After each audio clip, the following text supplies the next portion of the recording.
1 Boyciak SM, Francesco Virzì, 2 Butterfly Horse, Alessandro Fonte, 3 Beatrice Cap, Gianni Targhetta, 4 Bon Jovi Jet, Antonio Greppi, 5 Bijou B, Eric Bondo, 6 Burrasque LL, Salvatore Valentino. In seconda fila 7 Birba Caff, Roberto Vecchione, 8 Boato Clemar, Antonio Di Nardo, 9 Bionica Horse, Massimo Trevellin, 10 Beverly Trio, Marco Stefani. Ben 4 cavalli al debutto.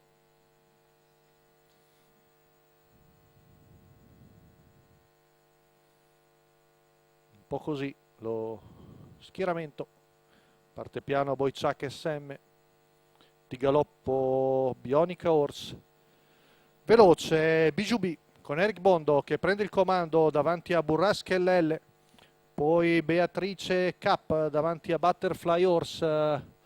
Può sistemarsi Numero secondo 9 Salvatore Bionica Valentino Horse, con squalificato. Burrasque LL dietro a Bijou B che arriva ai 200 in 15,2. Retta di là in vantaggio Bijou B su Burrasque LL, poi Beatrice K davanti a Butterfly Horse, Boyciak SM. Intanto vediamo avanzare al largo Antonio Greppi con Bon Jovi Jet. 400 in 31,1, ha rallentato un po' il ritmo Eric Bondo in sulchi alla figlia di The Bank, sempre seconda la corda Burrasque LL davanti a Beatrice K.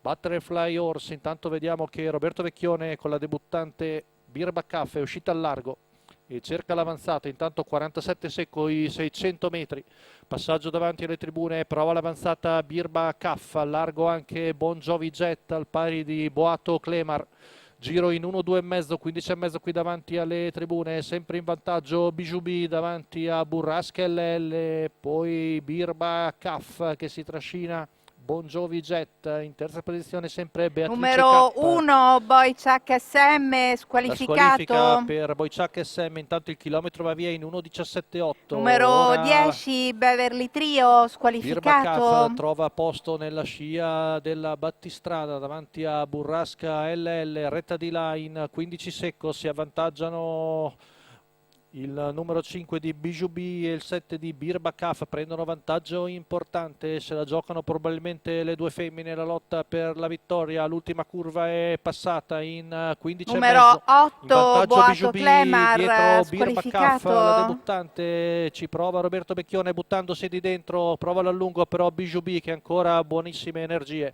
e viene a vincere molto bene la sua prima vittoria in carriera. Secondo Birba Caff, al terzo è Beatrice Cap davanti a Butterfly Horse. 1,16,9 la media al chilometro per Bijou B. Per la scuderia Altea guida e training di Eric Bondo, la quota in chiusura da favorita per la figlia di The Bank, 1,94.